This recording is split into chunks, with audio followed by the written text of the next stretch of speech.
People ask me all the time why I do what I do.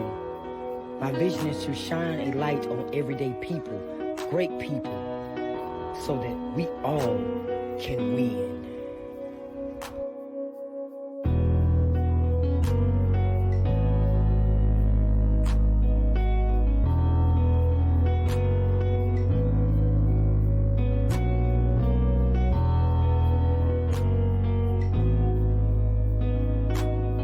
Solid.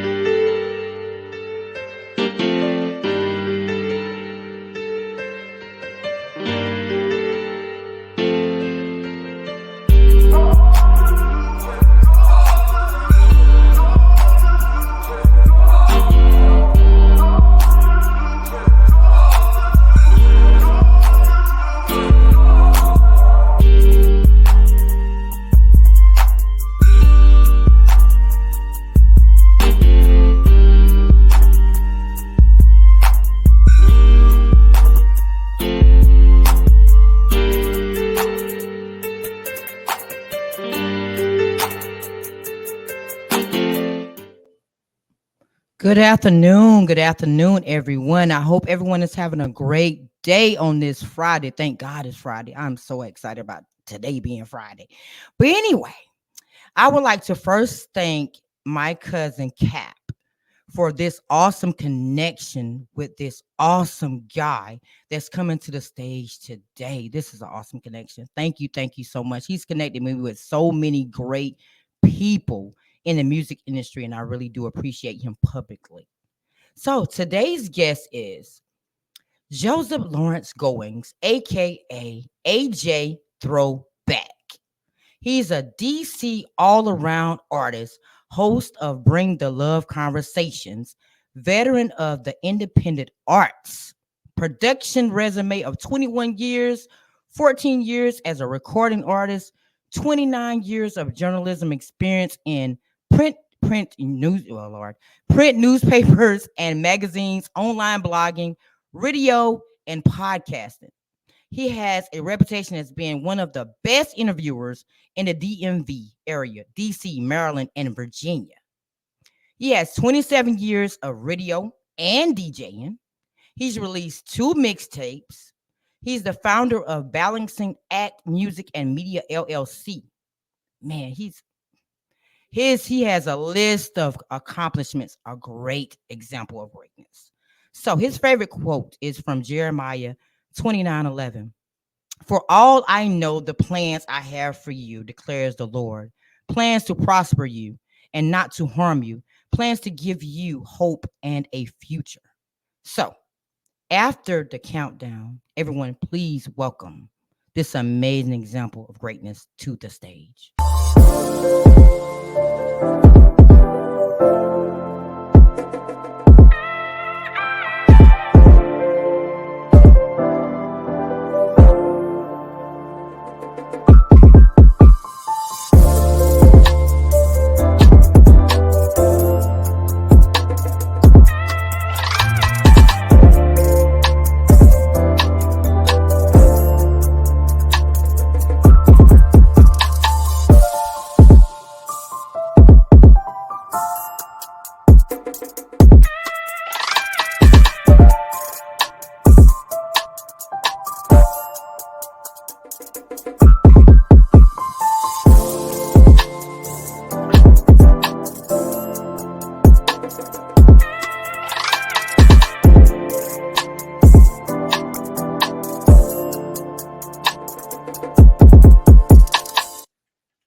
Hello. Hello. Thank you so much for having me on today.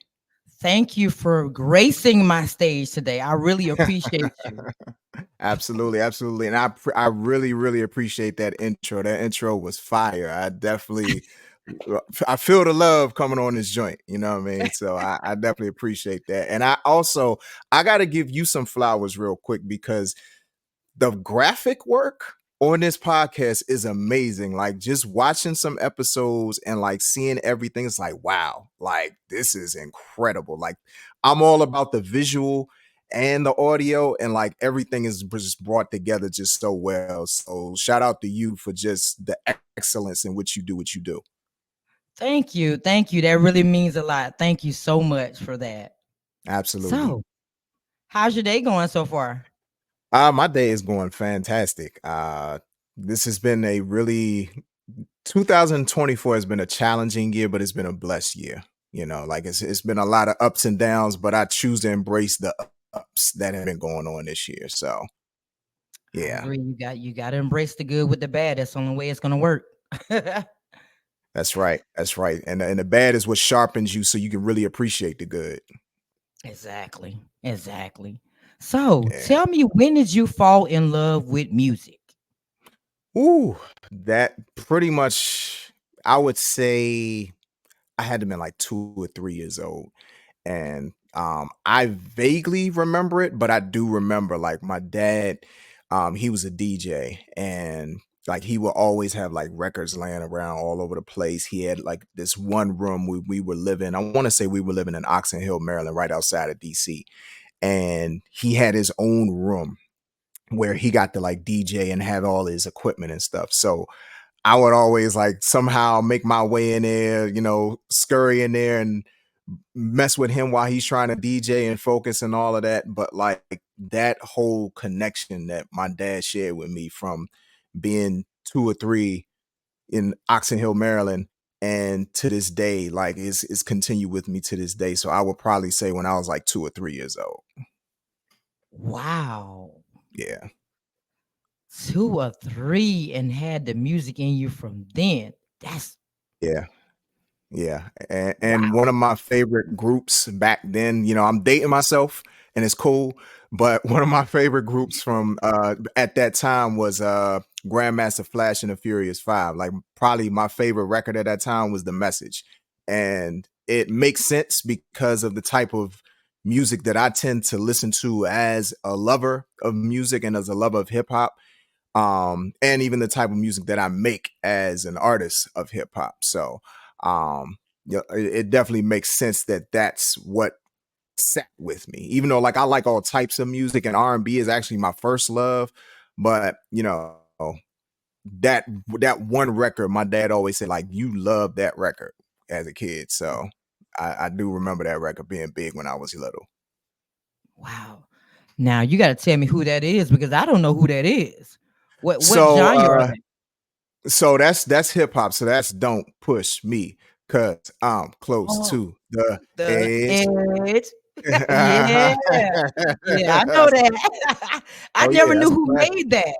Yep, yep. Grandmaster Flash and Furious Five. And what's interesting about Grandmaster Flash is that even though my favorite DJ is DJ Jazzy Jeff, like when I think about pioneers of the game, like Grandmaster Flash is the one who really he was one of the main ones that like really like transformed the way DJs did music from here on out. Like at one point, it was just like you play a break and you had to kind of sort of figure out a way. But then he figured out a way to like mark the record so he knew exactly where the cue points were on the record and everything, and how to come back to that particular part of the record. Like he introduced math into it as well because it's like you had to count the beats in order to know when you come back to the record. Like, okay, let me pick it back up here, and then let me pick it back up here on this side of the turntable. So even though like my dad was the one who really introduced me to DJing, like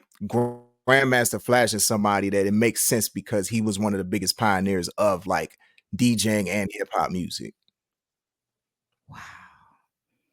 So you come from a talented family. That's why you got it in you. Yeah, Def- yeah, yeah, yeah. Like my dad, and what's interesting, like I'm probably one of the few actual musicians in my family. Even though, like, I do look at DJing as a form of art, I do look at it like as an instrument, like using a turn as an instrument.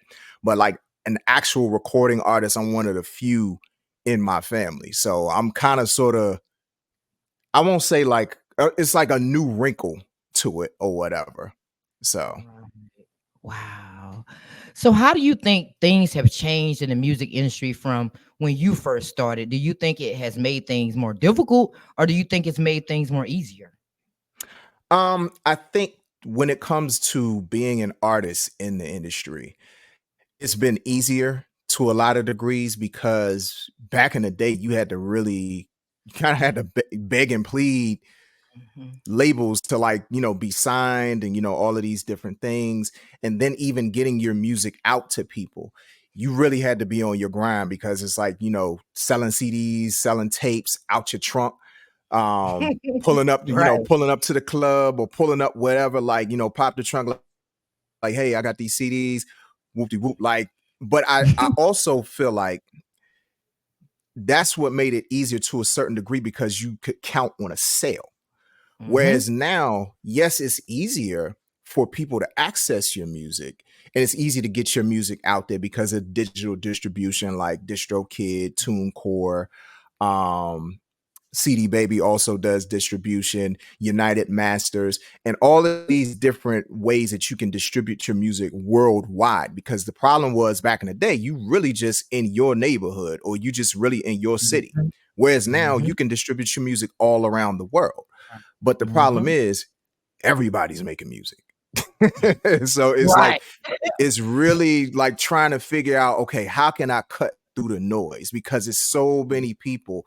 It is some crazy number. I think it's like maybe 60,000 songs either per day or per week that get Oh. released. And it's like when you have that type of competition, and you don't always Mm. want to necessarily look at it as competition, but it's the facts.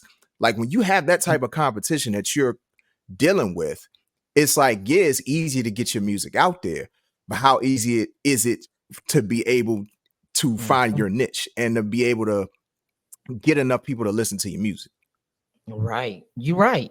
But at the same time, I think artists should still go back to the old ways of distributing their Hmm. music with the CDs. Like, Hmm. I love being able to go to the store and buy a CD or Oh somebody yeah. pull up on somebody, be like, hey, listen to my music, pop it in and you Hmm. playing it down the road. So, to a Yeah. degree, I feel like that is still needed in the music industry in order to get you further. Yeah, agree. And a lot of places will suggest, like, Bandcamp is like one of the main places where like I distribute my music because they're a lot friendlier to the independent artist. Number one. Number two, it's a little bit more pushing towards sales versus streams, because the problem with streams is that you're getting a fraction of a penny when it Right. comes to like an actual stream. Like you have to be somebody of Drake's caliber, what these days more like Kendrick Lamar's caliber. The way his singles been doing lately. But you get the point. It's like you have to be a household name in order to really eat off of streams. Versus like if you're pushing more so sales, you can. And a lot of times that's harder because people, unfortunately, when it comes to consuming music, it's so much easier to get a subscription to Apple Music, Mhm. Spotify, Mhm. Tidal, Amazon Music, one of these big boys, and like just play as much music as you want to. And it lessens the desire to commit to the actual music because it's like, well, I can just play this whenever I want. I don't necessarily have to buy this one single. I don't have to buy this whole album or this whole EP. I can just keep streaming music, streaming music, streaming music. And unfortunately, it's made the consumer a little bit lazy, if I'm being honest with Lazier.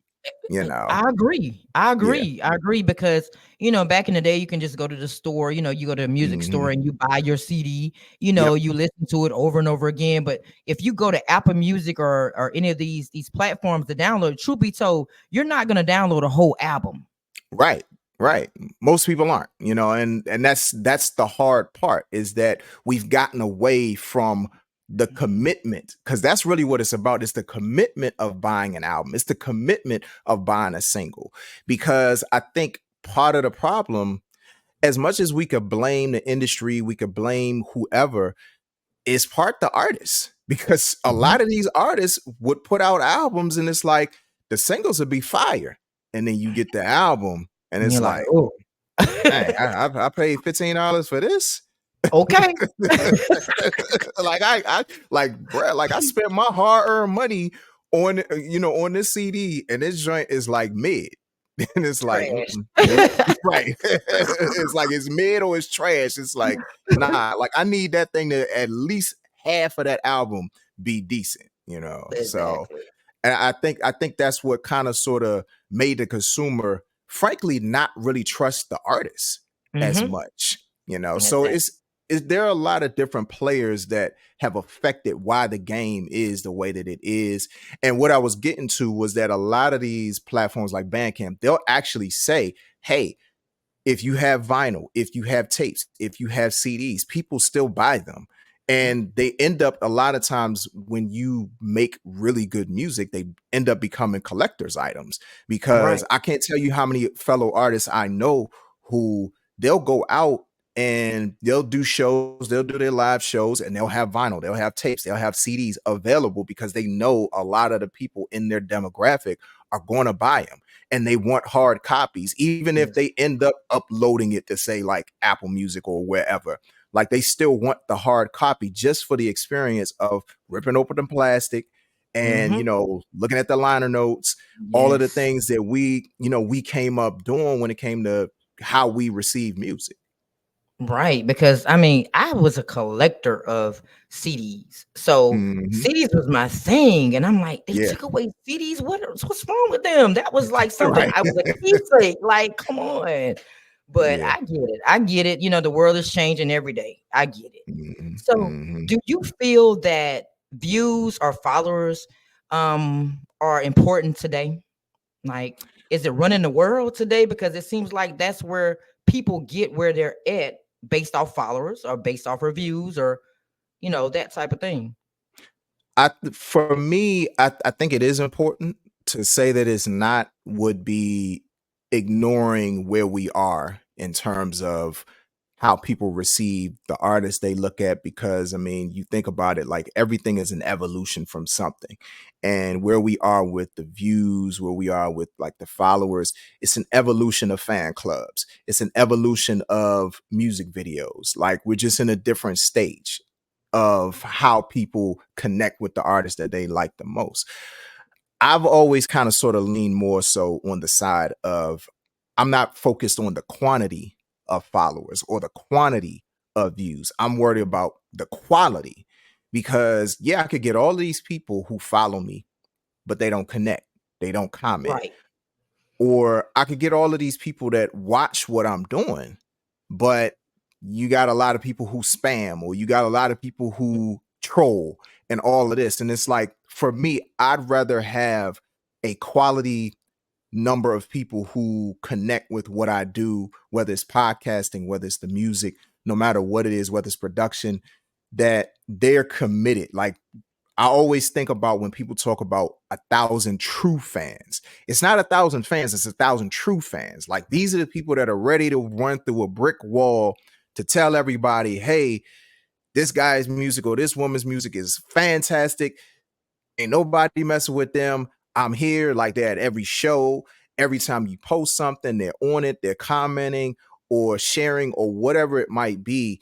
They're doing all that they can in order to make sure that your name is out there and that everybody knows how great of an artist you are. Like for me, that's the goal. Like it's not just the amount of followers or the amount of views that you have, it's how many people are actually dedicated to following you and supporting you. Because and that's another thing. I'm not a believer in fans. I'm a believer in supporters Mhm. because I feel like, I mean, of course, the word fan is short for fanatic. And sometimes people go to the extremes of supporting, and it's like, all right, you're Mhm. a little on the crazy side. You know what I'm saying? I don't need nobody crazy.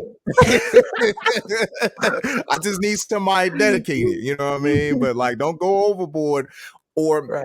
I was looking up the definition, and one of the things that they said was a fanatic tends to be somebody who is extremely supportive but uncritical. It's like, Hmm. now I don't believe in criticism. I believe in feedback, but I also believe like, okay, if you support me, I don't want you to be a yes person. I don't want you to say Okay. everything that I'm doing is great. If it's not, let me know so I can get better. I can't get Exactly. better if you are making me feel like everything that I do is great. And it's like, well, I might be prone to believe you. But then Okay. again, I'm very critical of myself because, Me too. I'm a perfectionist. So it's like I also lean on the side of, all right, people might be saying that all of that I'm doing is great, but I can listen to myself and I have ears and I'm like, that could be better. Mhm. You know what I'm saying? Right. Oh, I could have did a little bit more of this or a little less of that, So, Hmm. but biggest point is like going back to, your original question. For me, it's like, yes, the followers and the views and all of those things are important, but it just really boils down to the quality of who's in your corner. I agree. I agree completely because I have so many people that when you say support, they support on every set. If it's for 5 minutes, if it's sharing a post, like I have a lot of followers, but I have a lot of supporters too. So I do Hmm. agree. Quantity, I like that. Quality over quantity. Yes, Hmm. I love it. Absolutely. I Yeah. love it. So what Yeah. keeps you motivated with everything that you have going on? How do you stay motivated? It's tough some days. I won't even hold you. Like some days, I really, because I get in these modes of like self doubt, and some days like I don't feel like I'm that good at what I do. Often hear people talk about imposter syndrome, and there are a lot of days where I suffer from it. Like I don't belong here. I'm not supposed to be doing this. But I think the thing that for me, like I subscribe less to motivation. I subscribe more to discipline. And because like motivation can run out, inspiration can run out. But if you're disciplined at something, if this is what you really love to do, you'll be dedicated in some form or fashion every single day. So that's kind of my low key way of staying motivated is that I know that God blessed me with these talents and these abilities. And for me, it would be a slap in God's face to say, I don't want to do this anymore. I don't want to do this. Or I'm not that good. Blah, blah. And it's like God looking at me like, well, I'm the one that gave you this ability to do it. So are you saying I'm not good enough? When I know you and I know what I gave you and I know your mind, your heart, everything about you that's going to guide your talent, your skill differently than it's going to guide anybody else. So knowing what I've been blessed with, that's why I keep going. There have been so many times I wanted to quit. I wanted to quit rapping. I wanted to quit production. I wanted to quit DJing. Even though, like with DJing, I actually have kind of sort of retired from it because I'm not as passionate about it as I am like everything else. But like I still do it to a certain degree or a different degree in terms of curating playlists. Like I love to curate playlists, especially for independent artists, because I feel like the majors they have everything they need. And knowing that there are so many people out there like me who need more of a plug, who need more shine, that's part of what keeps me going as well, because it's like it's so many of us out here doing the same thing. It's like, all right, let's build the ecosystem. Let's do this together. Let's If I can support you, even in the smallest of ways, even if and I tell people this all the time, if I don't have a platform, it doesn't matter. I'm going to share your music. I'm going to listen to your music. I'm going to let somebody else know, hey, listen to this song or listen to this EP or listen to this mixtape or listen to this album. Like this is dope. Or if I know somebody who has a business or whatever it might be, it's like I'm going to plug regardless because I don't need a platform in order to support somebody that I feel like is doing something great. Like social media basically is my platform to do that. Right. And so like those are the types of things that really keep me going, is that it's not just about me. Like I'm doing this, everything that I'm doing this to encourage other people to keep going.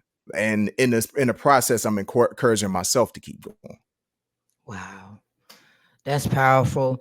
But if everybody would have that same mindset that, we have to support each other. And Yeah. the only way that I'm gonna win, we're gonna have to win together, then Hmm. the world will be a better place. I mean, that's just the Yeah. way I look at it. We have to support each other on every set, and support doesn't come in monetary forms all the time. It can come in Right. simply as sharing a post or liking a post or doing something of that magnitude, but people don't think that way, That's right. but Yeah. I get it. Yeah. Yeah. So And so what go ahead. Oh, I was just going to say, and to that point, that last point that you said, I think in being an example, it becomes infectious for those who are real people, you know what I'm saying, who Mhm. have any bit of integrity or community about them. Like, Mhm. if you are the example, it almost makes it hard for people not to be that way because it kind of makes them look bad. It's like, oh man, Exactly. like, AJ, he doing all this sharing. I don't do no sharing. Or, he pull up Mhm. to an event. I don't pull up to an event. You know what I'm saying? It's like it's about leading by example. And I can't, and I'll be the first to say I can't make every event.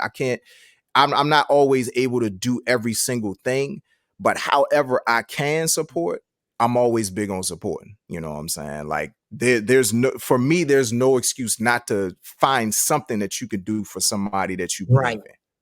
in. All right. I agree completely on that. Yeah. Completely. So, how did you come up with your stage name? Where did that stage name come from? So the throwback part that comes from my best friend. Shout out my brother Country.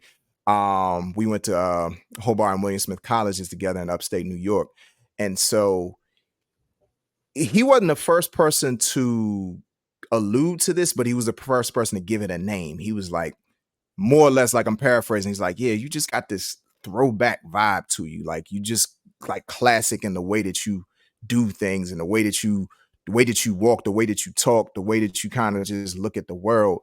And so that's where the throwback part of my name came from.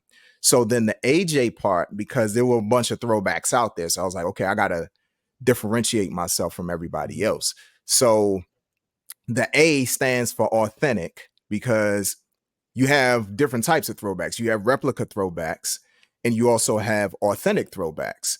With the replicas, if you ever look at a throwback, because I'm heavy into sports and I was heavy into jerseys at one point. If you look at a replica, it's like this. I don't even know how to describe. It's not plastic, but it's just not it's not Real. sewn in. You know what I mean? It's almost like an iron on or something like that.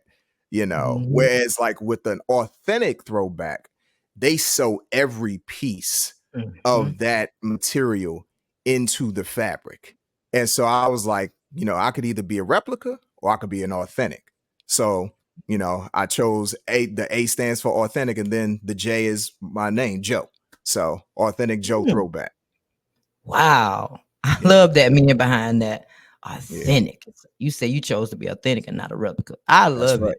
I That's right. love it. So so tell me a little bit about bars and the vision behind it. Yes, yes. I So love it. bars, I appreciate that. So bars, that's another one I have to, everything I do, I always give honor and glory to God because He just informs so much of what I do. So it was one day that because I was on another radio show called Breakout Kings radio show. And shout out to all my folks from that show. Shout out to Ransom Relic, Coach Taylor, Lady Antoinette, Gangsta B.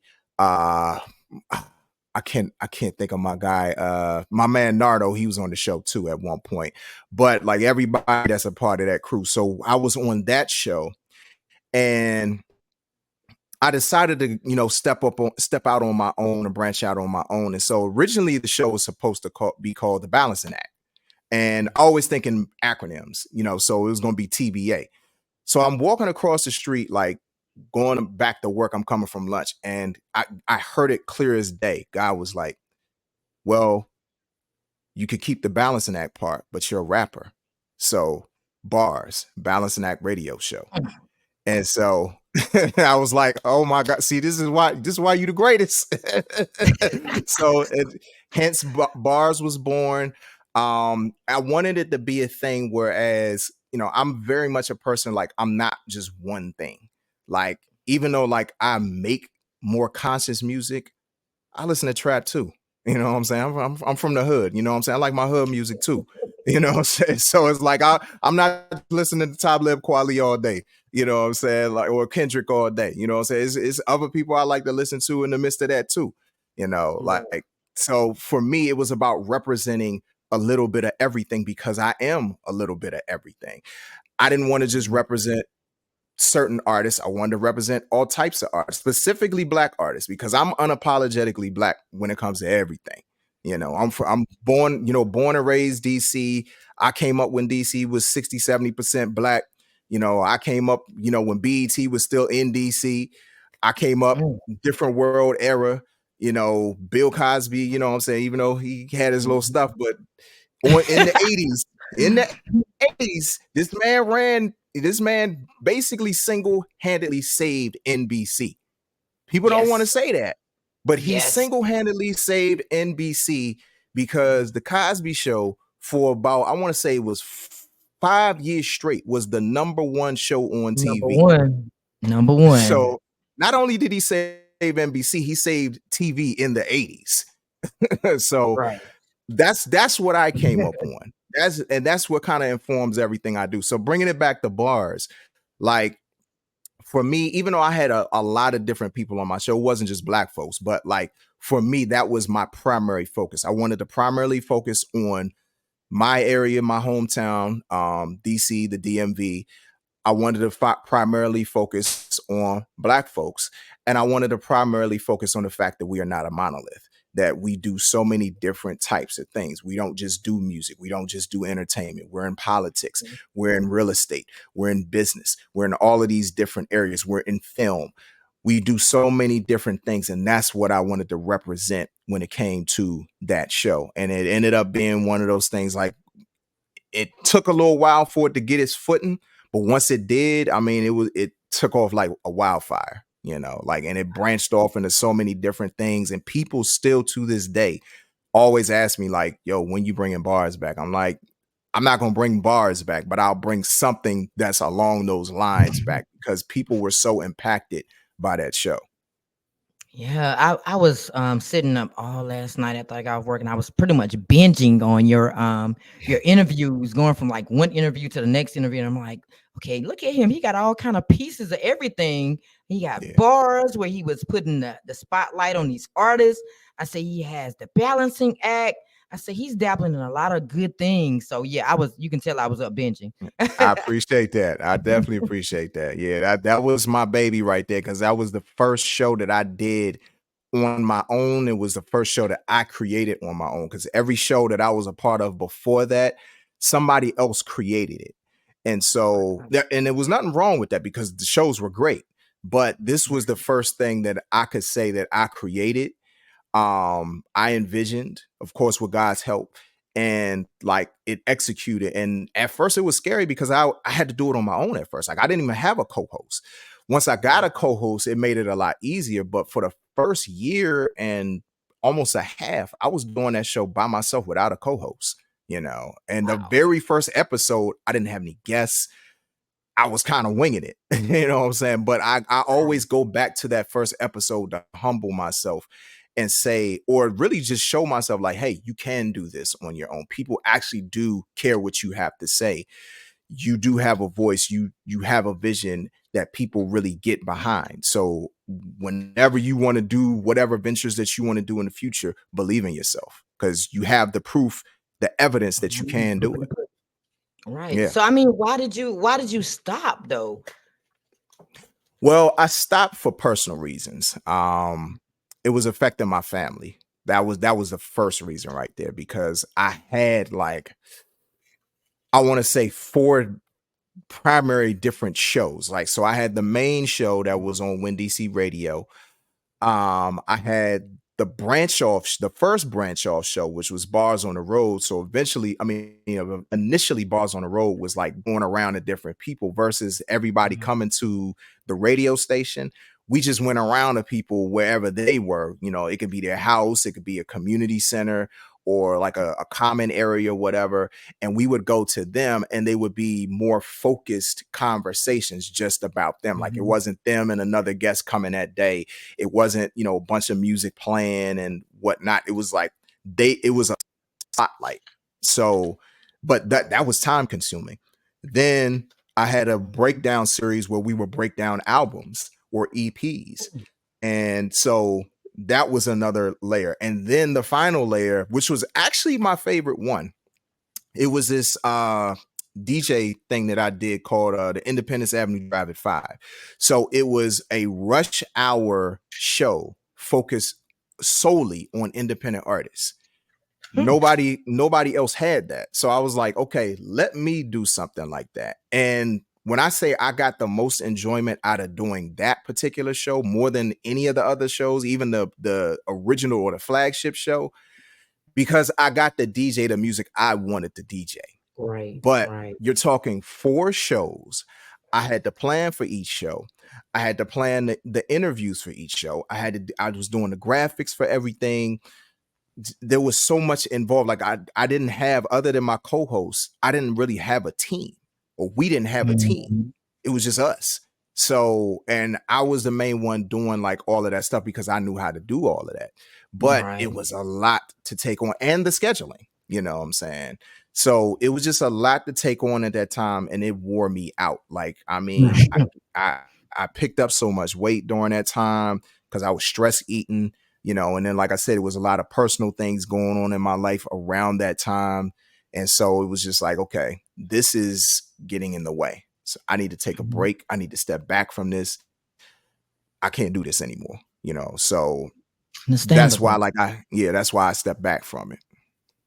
Well, in God's timing, it's gonna come back bigger and better. That's right. That's right. God's Yeah. time. Yeah. So, Yeah. what is your definition of success? That's a great question. Um, for me, success is being able to say at the end of the day that I left a legacy of love. Like, that's success to me. I don't really care about awards, all like that. I'm not gonna say I don't care about making money, because it's like I feel like if you're in this industry, you want to make some money. You want to make something. You want to make something, but like for me, even that aspect of being in the game and being successful, it's like, okay, well, what am I doing with that money? You know, like, how am I building my community up with that money? How am I building my family up with that money? How am I supporting my friends and their endeavors? How am I empowering other people and their potential endeavors with my platform and with what I have going on? So for me, the biggest amount of success that I can have is through the people in my life. You know, I think about one of the greatest examples. Like, I think about my co-host that was on bar. Shout out to my brother Ramsey Brown. Um, Ramsey Brown. yes, yes. So like it was just one of those situations. So I went to junior high with him. So I've known Ramsey for, I want to say, about 33 years. And Wow. yeah, so I've known him a really long time, and he used to come up in the mall where the radio station that I used to be a part of. He would just be in the mall, and he would just knock on the door sometimes. He'd come in and we'll chop it up. And then he just asked for his shot. And I was like, okay. You know what I'm saying? Like, Why and I knew, not? I knew he was going to be like committed to showing up every week, which he was. And but that experience, I feel like it helped him out as he did a lot of his own things, because you know he has his own media brand, Collective Conscious Media. You know, he goes around and he films a lot of events. He goes and does a lot of interviews. And he's all over the city. He was all over the city before, but now like he has that experience of um doing camera work. Like, now he's a photographer, a videographer, like all of these awesome things.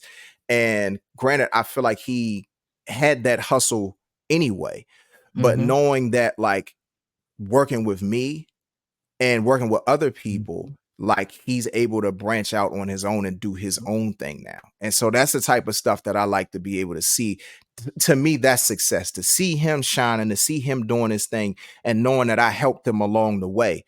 Like, that's success for me. Like, that I was able to add value to somebody else's life. Wow. That's awesome. A lot of people would dream of having a friendship for 33 years.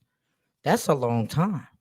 Yeah, yeah, yeah. And anytime I run into him, like, I mean, it's like no time passed. Like, it could be months, it could be a year, you know, like, and like we just chop it up like no time passed. Like, I mean, we always have like these long conversations, like just kind of talking about all of these ideas that we might have. And like, I mean, he's big on like just great ideas that help out the community, that help out the ecosystem, because he's all about that. And I always like to be around people like that. In fact, one of his things that he always says, and that's something that I've always believed in, but I never had the phrase for it. He always says collaboration over competition. Mm, love it. Yeah, yeah, yeah. So, like that's what I'm about. I'm about collaboration and how collaborations really can just help everybody win. Because I don't want to just win. Like if I'm just winning, that's not success to me. But if we all winning, that's success. That's definitely success. I agree. I'm definitely agreeing with you on that because we got to win together. We can't be a one man show. And a lot of people are in that mindset, and what they fail to realize, you're probably experiencing success now, but in the Hmm. long run, Right. it's not gonna be good for you. And I hate to That's say it right. that way. That's right. It's like the African proverb goes: if you want to go fast, go alone. If you want to go far, go together. Go together. There you go. Yeah. So, what is something that you wish someone would have told you before you started your journey? Mm, that's a really good question. The amount of work that it takes to just get to the middle. like, like you work so hard. Like I think about all the work, like, and it's funny that you mentioned bars, 'cause I think about all the work that I put into bars, and it made an impact. But I think a lot of times people say all the time, like, bars should have been so much bigger. Like as good as you were at what you did, and as much dedication as you put into it, it should have been way bigger. And I agree. But the problem is, it's like you really have to, it has to be a labor of love with Hmm. anything that you do. Like Hmm. you are going to have a lot of sleepless nights. You are going to have a lot of times where like you are on barely any sleep. And Hmm. it's like, how much work do you want to put into like just getting to the middle? Hmm. Or would you rather put in a certain amount of work, but kind of sort of do it in an unconventional way? And I'll give you an example of what I mean. So, thinking about us as, artists or producers that are out here. And one of the things that like a lot of people struggle with are streams and making sales and really making money off of their music. If somebody would have told me years ago that getting your music in sync placements, like in TV and commercials and film, video games, like all of these different unconventional ways of getting music out there, exposing your music. Hmm. If somebody would have told me that, like I say 20 years ago, that would have always been the move. Even though somebody kind of sort of did tell me that, because that's how I ended up joining ASCAP, Hmm. was one of my brother's friends. He was trying to get my music, like submit my music to BET. And he asked me, he was like, are you with a performing rights organization? And I knew what it was, but I hadn't joined yet. I was like, no. He was like, well, consider joining ASCAP or BMI. So I researched them both, joined ASCAP, Hmm. because one of the things is like you want to get all your money. And Right. and that's another thing. Like making sure that not only is your stuff copyrighted, but you are making sure that you get every possible dime from the Hmm. music that you make, especially when your music is put out there. If you don't take care of your paperwork, if you don't make sure that every possible avenue that you can go in order to get that money, or to protect yourself, because that's really what it's about. It's about protecting yourself. It's about Hmm. protecting your legacy. It's about making sure that nobody can say, that nobody can lay claim to your music and you not get the maximum value that your music is worth. Like I always knew that, but I still wish that somebody would have told me back then just how viable that particular lane was when it comes to like sync placements. Because I'm gonna be honest, that would have been my lane as an artist. I don't think I would have even cared as much about making albums Hmm. and making singles and all that. Like, yes, I would make singles, but I would make singles with a purpose, because it's like, okay, I Right. want it in this TV show. I want my beats playing in, the background of it, or this radio show, or this TV Mhm. show, or this movie, or whatever it might be. So that's probably the thing that I wish I would have known a little bit sooner, because that would have been more so my focus. Right. But I do agree that anything that you're doing that you have a passion that comes with it, you're gonna have a lot of nights where you don't go to sleep. Yeah, yeah, yeah, exactly, You're gonna exactly. be up building that brand. So if you're not prepared to Yes. put the work in, don't start. Hmm. That's right. That's right. And you're going to put work in. But I think the thing is, we tend to be a society that's more focused on hard work, when really it's about smart work. I used to, so I used to work for Adrian Fenty. He was council member here in DC, and he was eventually mayor of DC at one point for 4 years. So when I was working for him at the city council, one of the things he told me, like, this is early in my working career, he was like, y'all are so focused on working hard, I want y'all to work smart. And ever since he said that, everything that I try to do, it's like, okay, how can I not overwork myself but still put in enough effort to for somebody to know there was a level of excellence put into this, but I wasn't draining myself in the process. All right. So everything that I do now is like, okay, how can I do this to a level where, like, I'm putting in the effort, I'm putting in the work, I want to build this brand, but I'm not killing myself. I'm not taking away time from my family. I'm not taking away time from my mental health. I'm not taking Mhm. time from my physical health. I'm not taking time away from my spiritual health. All of these different things that make me who I am, because the person behind the brand is more important than the brand itself. Because if you Okay. are worn down, then your brand is going to be Brand worn is down. going on down. If you're Mhm. not investing enough in yourself, then you're not going to be able to invest enough into your business or your brand, because you don't have anything to give it. Mhm. So I had to learn how to say, okay, I had to learn how to say no to a lot of things. Like, no is a superpower, and it is a complete sentence. And I had to learn that the hard way. Man, I think you're speaking to me. You're giving me some advice now because I don't get sleep. I work hard, and Yeah. now I'm trying to transition into working smarter Yeah. because I have a whole family. I'm a grandparent.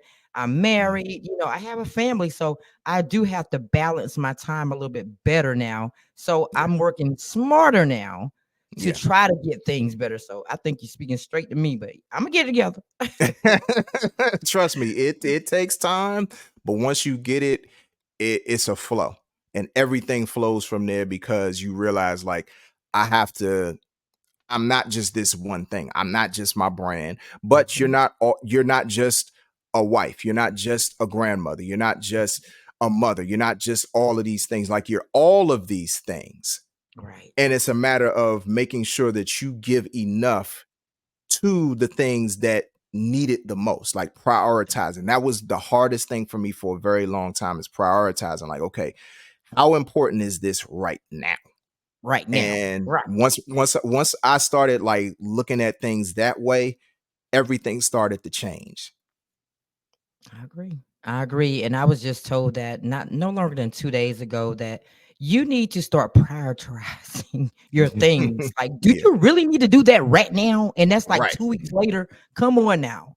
So, Yeah. I'm getting used to that too. What needs to be done now and versus Yeah. what needs to be done a month later. Because I Exactly. plan, I'm my biggest critic. So I'm always just second guessing things. So if that makes Mm. sense. But Oh no, I got you. I pick up what you're putting down. Yeah, for sure.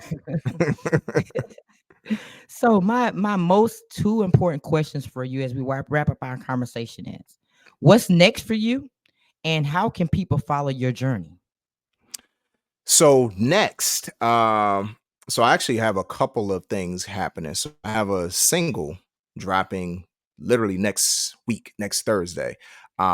And this single is a part of an album that I'm dropping in June. So the single is called Resilient, and it's part of a larger project called Love on Rewind. And the project is really celebrating the period of R&B that really kind of sort of groomed me as a music lover, as a producer, and even kind of shaped the way that I look at love. And so the single comes out on May 23rd, and then the album specifically comes out on June 20th. So I picked June 20th because it's the day after Juneteenth, which is also the day after my dad's birthday, or what would have been his 70th birthday. Um, and also it comes out during Black Music Month. And so the significance of it coming out during Black Music Month for me is that I remember when I first started watching BET, and that was the first time that I even knew that there was a Black Music Month. I was like, we got a whole month like for music, Black music. Okay, cool. Yeah, I'm with it. You know what I'm saying? So I wanted to like drop that project like right in that time. And it's an 80s, late 80s 90s inspired projects. So Oh, like a lot of the beats sound like they would just rip right out of like 1989 or like 1993 or something like that, because that's really the period that I appreciated the most. mm. So yeah, so that's what's coming up. So like I said, the single comes out May 23rd, Resilient, and then the album Love on Rewind comes out June 20th. Wow. Yeah. I'm definitely gonna be on that because I love the 90s era. I love 90s music. So I'm Yeah. definitely gonna be tuning in that. Yeah, So absolutely. how can people follow you? So people can follow me. The main places that I'm at are Instagram and Threads. And so you can follow me on both at a.j.throwback. That same handle is where you can also follow me on TikTok. On Facebook, I'm at AJ Throwback. Even though I'm not really on X/Twitter as much anymore, that's also the same for that. And then on YouTube, AJ Throwback 928. That's where you can tap in with my series that's ongoing right now, Bring Back the Love Conversations, which is actually inspired by the Love on Rewind project. It's just a way to have conversations about love, romance, and R&B, and also another promotional tool, because I'm always like somehow referencing the songs in each episode, because each episode is inspired by a song title. So people can watch that episode. And also I have merchandise. So in fact, what I'm wearing right now, this is one of my pieces. This is one of my hats. This is one of my hoodies. Independent artist with a major presence. I have a lot of merch on my website, which is bammllc.net/shop batch, or you can just go to the website, which is bammllc.net. There you can get the music, you can get the merch, you can see all the stuff that I've done, and you can see photos, my videos, and stuff like that. Like everything is a one-stop shop there. And if people are interested in like any of my services, I have a way that people can email me straight from the website and connect with me depending on what kind of services they're looking for. So one-stop Wow. shop right there. Wow. So I was tuning in. I didn't get to finish watching the episode, the conversations, love of conversations. I haven't. I'm started watching that now. So anybody can be on there. How do people? So now that series is actually a limited run series. Basically like it's a set amount of episodes that I'm doing for that particular one. Because that was another thing. I didn't want to like do a podcast that was just gonna go on and on and on in perpetuity. It's like, nah, I need to have an end to that. But Mm, I do have another series called The Maximum Sentence. mm, Now that series is based around, like, that's specifically for artists who are singers or rappers, whereas we get to break down their lyrics and kind of peel back the layers of things, because I'm big on that. So that series, pretty much any artist can be on. Now Bring Back the Love Conversations, I had a wide array of people. Like I had artists, I had just everyday people mm. who just want to talk about music, who just want to talk about R&B. So like that was one that was more so like anybody could be on. But I may do another branch off of that down the line, but for the time being, it's just a limited series. Okay. Yeah. Like I said, I was tuning in last night with one of your episodes with that. It seems like a really good conversation because it bring back like old music from back in the day. Y'all were having Yeah. conversations about. So yes, y'all got to tune into that on YouTube. It's really a really good situation to be in, for real. Yes, indeed. And tonight, so it's every Friday at 9:00. So I actually have another episode tonight, featuring Javio Say. She's going to be the guest on tonight. And a lot of the episodes, just to give people fair warning, is pre-recorded. So like, if you try to think that we're gonna respond to you on air, like, nah, but we'll be in a live chat though. Wow. Well, that's good to know. Yeah. So, but yeah, there's every Friday at 9 p.m. And I did that on purpose as well. Everything that I do is on purpose. So the reason I put it on Fridays at 9 p.m. was because every Friday at 9 p.m. the Video Soul Top 20 Countdown used to come on with Donnie Simpson. And so like that was always my thing to watch on a Friday night, was watching the Video Soul Top 20 Countdown. So I was like, you know what? It's not a top 20 countdown, but it's still kind of like inspired by that whole Video Soul era of R&B. So yeah, that's why I did that. Building with a purpose. I love it. Well, thank you so much for taking out the time in your day to spend with me and let the world know who you are. I really appreciate you. Thank you. I appreciate you welcoming me on your platform. And of course, I gotta shout out my brother, Cottrell the Phenomenal, for making this connection. You know what I'm saying? Like, he is always plugging people. Like, I mean, you said it from the beginning. You know, like, he's always putting people on, making connections. You know, he's been big on that. He's somebody else I supported on my platforms. So much love to my brother. Yes. When he found out that I had a podcast starting, he was like, "Okay, cuz I'm going to send you a list of great people." Every day he was sending me people, and I'm like, "What kind of time you think I have on my hands?" But I'm gonna reach out to every single one of them. And every one of them supported. Like he said, I know they're going to do it. And yes, vast of them have supported and came on the podcast. And I really do appreciate every single one of you. Yeah, no problem. And yeah, that's just who he is. I mean, he family to you, so yeah, I already know. You already know.